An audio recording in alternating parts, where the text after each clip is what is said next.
New York times का article बोलता है कि लगभग 50 समुद्री जहाज को और 20 एरोप्लेन को यह बरमूडा ट्रायंगल अब तक निगल चुका है। बिजनेस इंसाइडर का आर्टिकल भी यही कहता है कि 8000 जाने यह बरमूडा ट्रायंगल ले चुका है।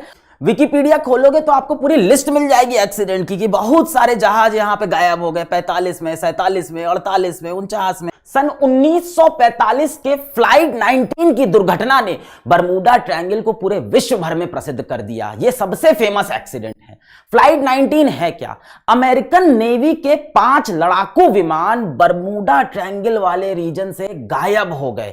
तो ये फोटो है 5 बॉम्बर प्लेन यूएस नेवी के, इनको बोला जाता है फ्लाइट 19। कुछ स्टूडेंट्स की ट्रेनिंग चल रही थी और इनको लीड कर रहे थे चार्ल्स टेलर। चार्ल्स टेलर बहुत कमाल के योद्धा थे, तो बहुत ही तजुर्बेदार पायलट की देख रेख में ये स्टूडेंट ट्रेनिंग करने जा रहे थे, पर आज तक एक भी प्लेन नहीं मिला।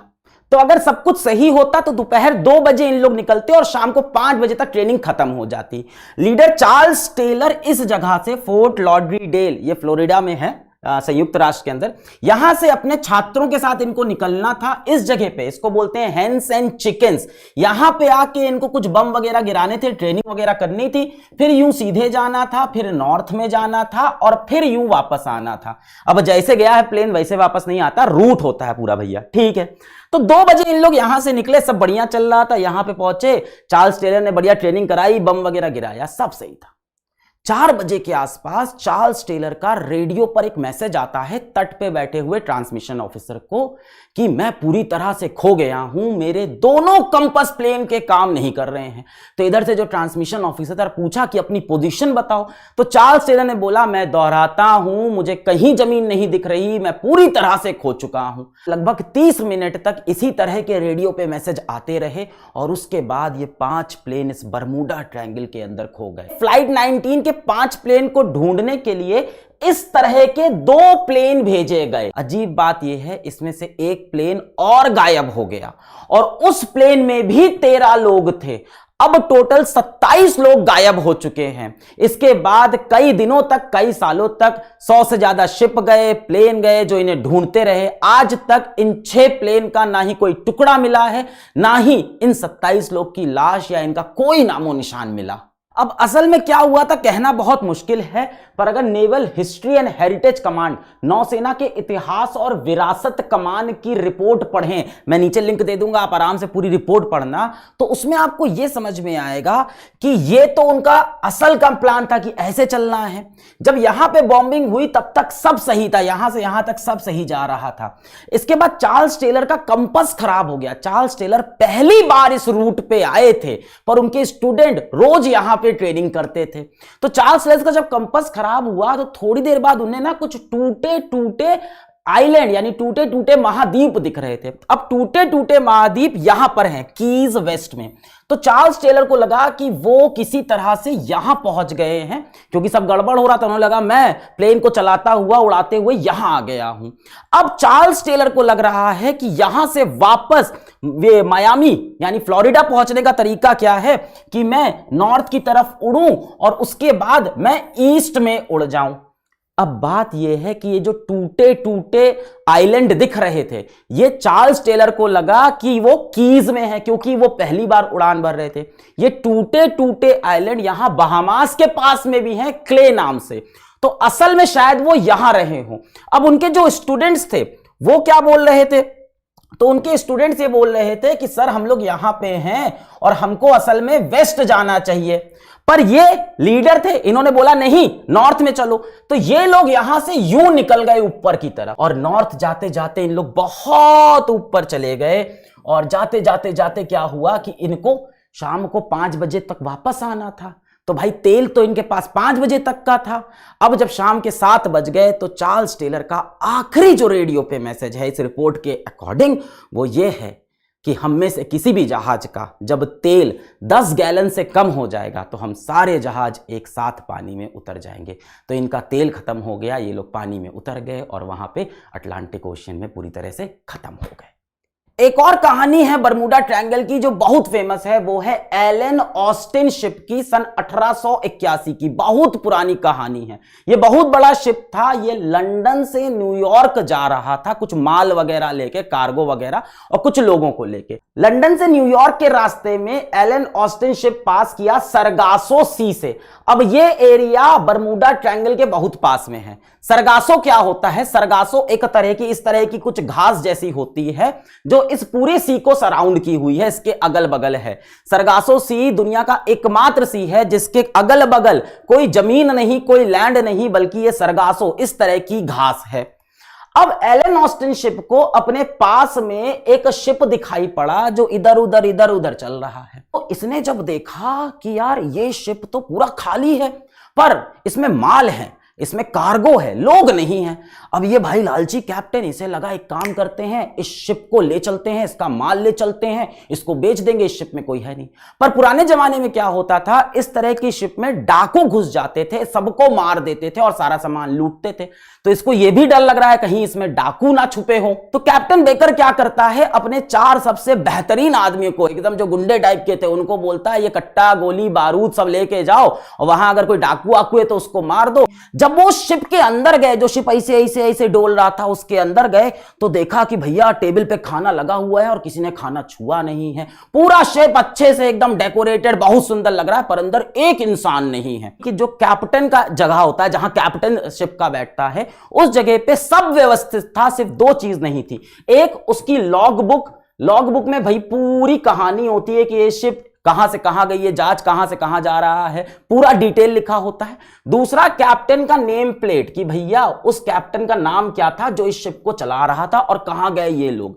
तो थोड़ा सा इन 4 लोगों को डर लगा, पर लालच तो था ही, तो इन्होंने कहा चलो इस शिप को लेके चलते हैं। अगले 2 दिन तक ये दोनों शिप अगल बगल चलते रहे। कैप्टन खुश है कि इसको ले जाके न्यूयॉर्क में बेचेंगे, पैसा कमाएंगे। फिर क्या हुआ, 2 दिन बाद एक भयानक तूफान आया, घंघोर तूफान आया, और वो जो दूसरी वाली शिप थी जो कैप्टन के 4 लोग लेके चल रहे थे, वो गायब हो गई। अगले कई दिन तक वो शिप दिखाई नहीं पड़ी, पर कुछ दिन बाद कैप्टन ने फिर से अपने स्पाई ग्लास से, जिसको बोलते हैं दूरबीन से, देखा वो शिप फिर से दिखाई दे रही थी, पर जो उसके 4 आदमी थे वो दिखाई नहीं दे रहे थे। अब इस शिप का नाम दे दिया गया घोस्ट शिप, भूत का शिप। कहानी ऐसी भी है कि इसके बाद कैप्टन ने फिर से अपने कुछ लोगों को बोला, पैसा रुपया का लालच दिया, बोला जाओ शिप को लेके चलते हैं, और दूसरी बार फिर तूफान आया और यह शिप गायब हो गया। कैप्टन ने न्यूयॉर्क पहुंच के ये कहानी बहुत सुनाई, कई किताबों में भी ये कहानी लिखी हुई है, पर सबसे बड़ी बात ये इतनी पुरानी कहानी है कि इसका कोई दस्तावेज मौजूद नहीं है। ऐसी कहानियां जिसका कोई दस्तावेज नहीं हो, इतनी पुरानी हो जाती हैं, जो कई लोग सुना रहे हैं, इसको बोलते हैं लेजेंड्स। तो इसको बोला गया ये एक सिर्फ अर्बन लेजेंड है, इसका कोई सबूत मौजूद नहीं है। अब अगली जो घटना है वो सबसे इंटरेस्टिंग होगी, क्योंकि उसमें समय यात्रा, टाइम ट्रेवल आ जाएगा। सन 1970 की बात है। ब्रूस गेर्नन नाम के व्यक्ति एक बहुत ही बढ़िया बिजनेसमैन है और बहुत ही बढ़िया पायलट भी हैं ये। तो इनकी ना आदत थी बरमूडा ट्रायंगल वाले रीजन में ट्रैवल करने की। ये एंड्रोज आइलैंड से मियामी, मियामी से एंड्रोज आइलैंड इनके लिए रोज की बात थी, और बहुत बढ़िया पायलट थे, खुद ही से अपना जहाज चलाते थे। अमीर आदमी भी थे, जहाज भी था इनके पास, बीच क्राफ्ट बोनांजा नाम का 6 सीटर जहाज होता है, $4 मिलियन का होता है, 3 करोड़ रुपए का, बहुत महंगा होता है। तो ये देखो बरमूडा ट्रायंगल के अंदर वाले रीजन में ये बहुत ट्रैवल करते थे, और एंड्रोज से मियामी जाने में इनको समय लगता था 90 मिनट। अब भाई जो रास्ता रोज का होता है वो तो नपा होता है ना कि इसमें इतना ही समय लगना है, तो इनको 90 मिनट के आसपास हमेशा लगता था। पर 8 दिसंबर 1970 को ये अपने बिजनेस पार्टनर और अपने पिताजी के साथ इसी जहाज से उड़े। इस दिन कुछ अजीब हुआ, जैसे ही ये थोड़ा सा ऊपर उड़े, सामने इनको काला घना बादल दिखा जो कि बड़ा होने लग रहा था। ये इनके पास कोई ऑप्शन नहीं था, तो ये घुस गए उस काले घने बादल में, और वो बादल खत्म ही नहीं हो रहा है। एक घना काला बादल खत्म हुआ तो दूसरा काला घना बादल, एकदम अंदर अंधेरा था। थोड़ी देर बाद अंदर बिजली भी चमकने लगी, पर ये आम बिजली नहीं थी, अलग तरह की बिजली थी। बारिश नहीं हो रही है, बारिश वाली नहीं, ऐसे ही बिजली चमक रही, बहुत कड़कदार बिजली चमक रही है। ऐसा चलता रहा लगभग 30 मिनट तक, और लास्ट में अंत में उन्हें एक सुरंग दिखाई पड़ी। उस बादल के अंदर से सुरंग थी जो बंद होती जा रही थी, और वो उसके अंदर से निकलने की पूरी कोशिश कर रहे थे कि बंद होने से पहले निकल जाएं। किसी तरह से वो उस सुरंग से बाहर आए अपना जहाज लेके, और चैन की सांस ली कि चलो मैं बच गया। पर यहां से कहानी शुरू होती है। जब वो पहुंचे मियामी तो उन्होंने देखा कि इस बार उनको मियामी पहुंचने में सिर्फ 47 मिनट का समय लगा। उन्होंने अपना तेल भी चेक किया कि भाई ऐसा क्या है, तेल का क्या कहानी, तो देखा तेल भी कम खर्चा हुआ था। हमेशा जितना तेल भी खर्चा नहीं हो, तेल भी कम खर्चा हुआ है। तो उन्हें ऐसा लगा कि कहीं हम किसी वार्म होल वगैरह से टाइम ट्रेवल तो नहीं कर लिए हैं। अब देखो, आप ये कहोगे कि ऐसा हुआ होगा सर, उन्होंने स्पीड अपनी बढ़ा ली होगी, बहुत तेजी से चले गए होंगे, इसलिए समय कम हो गया होगा। अब इसके बाद मैथ्स लगाते हैं तो कैलकुलेशन दिखाती है 83 मिनट से कम में आप एंड्रोज आइलैंड से मियामी इस जहाज से पहुंच ही नहीं सकते। किसी और जहाज से पहुंच सकते हो जिसकी स्पीड और ज्यादा हो सकती है। इस जहाज का जो कांटा है वो लाके 290 किलोमीटर पर आवर पे खत्म हो जाता है और पेट्रोल भी कम खर्चा हुआ है। तो क्या हुआ जिसकी वजह से ये कम समय में पहुंच गए, इसके बारे में थोड़ी देर बाद हम बात करेंगे जब आपको हेक्सागोनल क्लाउड बताएंगे। तो ये जो व्यक्ति हैं विंसेंट गद्दीज, इन्होंने ही नामकरण किया था बरमूडा ट्रायंगल का। 1964 में एक मैगजीन आती है आर्गोजी मैगजीन, इसके कवर पेज पे इन्होंने लिख दिया था द डडली बरमूडा ट्रायंगल, और यहीं से ये नाम पूरी दुनिया भर में प्रसिद्ध हुआ, बरमूडा ट्रायंगल। अब ये मैगजीन भी बहुत ज्यादा ऐसे भरोसे वाली मैगजीन नहीं थी, ये एक पल्प फिक्शन थी। पल्प फिक्शन मतलब वो सस्ती मनोहर कहानियां, देखिए कि नहीं यार, इस तरह की किताबें जो बड़े लोग बोलते हैं घर में नहीं पढ़नी है, छुपा के रख देते हैं कहीं, है ना, बिस्तर के नीचे दबा के रख देते हैं, वो वाली कहानियां जो बच्चों को छुपाई जाती है और जिसमें मनोहर कहानियां, फिक्शन स्टोरी है भैया ये। और सबसे बड़ी बात भैया, इसके ऊपर गाने भी गाए गए हैं। आपको एक गाना सुनाते हैं। अब तक आपको भी लगने लगा होगा कि ये बरमूडा ट्रायंगल में क्या है भैया, जो इतने सारे जहाजों को, एरोप्लेन को ये खा जाता है, गायब कर देता है। तो कुछ लोग ऐसा मानते हैं कि यहां समुद्र के अंदर एक बहुत बड़ा ड्रैगन है, एक राक्षस रहता है अंदर, जो बाहर निकलता है ऐसे आके जहाज को खा के अंदर चला जाता है। बताइए, ऐसी फालतू बातें हो रही है। कोई बोलता है कि ये एलियनों का काम। अच्छा, एक और कहानी है, वो है सिटी ऑफ अटलांटिक की, यानी अटलांटिक सागर के नीचे एक शहर बसता है जिसमें इंसान नहीं रहते, फिशमैन रहते हैं। ऐसे लोग जिनकी आधी बॉडी, आधा शरीर मछली का, आधा शरीर इंसान का, है ना। एक्वामैन वगैरह मूवी देख के इंस्पायर्ड कहानी है। और यहाँ पे वो रहते हैं और ऊपर आते हैं और पूरा का पूरा जहाज ले जाते हैं, इंसानों को ले जाते हैं, नीचे गुलाम बना के यहीं रहते हैं अंदर। तो ये सब बकवास कहानियां हैं। अब मैं आपको बताता हूँ कि असल में क्या होता है। तो बरमूडा ट्रायंगल जैसी भयानक जगह पे, जहां कोई जहाज नहीं बचता है, कोई एरोप्लेन नहीं बचता, क्या कोई जहाज अब वहां जाता भी होगा? कोई एरोप्लेन जाता होगा? नहीं, उसके दूर दूर से निकल जाता होगा। ऐसा ही लग रहा है ना। अब दिखाते हैं। ये वेबसाइट है फ्लाइट रडार 24, ये बताती है कि किसी एक जगह पे कितने प्लेन, एरोप्लेन उड़ रहे हैं। तो ये कल रात की फोटो वैसे वहां से मैंने खींची है। तो कल रात में देखो ये बरमूडा ट्रायंगल वाली जगह पे कितना ज्यादा प्लेन का ट्रैफिक है उस जगह पे। इसी तरह से एक दूसरी वेबसाइट है मरीन ट्रैफिक, ये बताती है किसी पानी में, किसी जगह पे कितने जहाज चल रहे हैं। तो वहां की ये भी कल रात की फोटो है, बरमूडा ट्रायंगल वाली जगह की फोटो है। देखो कितना सारा जहाज है ना, छोटा छोटा चींटी जैसा दिख रहा है, बड़ा बड़ा जहाज। तो बरमूडा ट्रायंगल वाली जो जगह है वो वर्ल्ड की one of the most traffic वाली जगह है, सबसे ज्यादा बिजी जगह है वो। अब यार, जहां सबसे ज्यादा बिजी होगा, जिस चौराहे पे सबसे ज्यादा ट्रैफिक लगेगा, जाहिर सी बात है वहां सबसे ज्यादा एक्सीडेंट होगा। और ये एक्सीडेंट इधर बीच नहीं हुए हैं, सब पुराने जमाने के एक्सीडेंट है, अब बहुत कम होते हैं। अरे पहले कोई आधुनिक टेक्नोलॉजी ही नहीं थी, ना रडार सही से बना था, ना सोनार सही से बना था, कोई इक्विपमेंट नहीं था, और ट्रैफिक इतना ज्यादा, तो एक्सीडेंट तो होना ही होना था। यही एकमात्र सबसे बड़ा रीजन है बरमूडा ट्रायंगल वाले रीजन में इतने एक्सीडेंट होने का, क्योंकि यहां सबसे ज्यादा ट्रैफिक लगता है। राष्ट्रीय समुद्री और वायुमंडलीय संचालन की जो संस्था है वो कहती है जहां जहां इतना ट्रैफिक होता है वहां वहां इतने एक्सीडेंट तो होना ही होना है। इसके साथ साथ यूनाइटेड स्टेट्स कोस्टल गार्ड की जो वेबसाइट है वो कहती है कि भाई बरमूडा ट्रायंगल विश्व की 10 सबसे खतरनाक पानी वाली जगह में से एक नहीं है। इससे ज्यादा एक्सीडेंट और जगह पे हो रहे हैं, यहाँ एक्सीडेंट कम है, बस इसके बारे में कहानियां बहुत सुनाई गई। बरमूडा ट्रायंगल पे इतनी ढेर सारी दुर्घटना इसीलिए हुई क्योंकि वहां सबसे ज्यादा ट्रैफिक था और पहले कोई टेक्नोलॉजी भी नहीं थी। इसके सिवा विज्ञान ने भी कुछ और चीजें बताई हैं, सुनते हैं।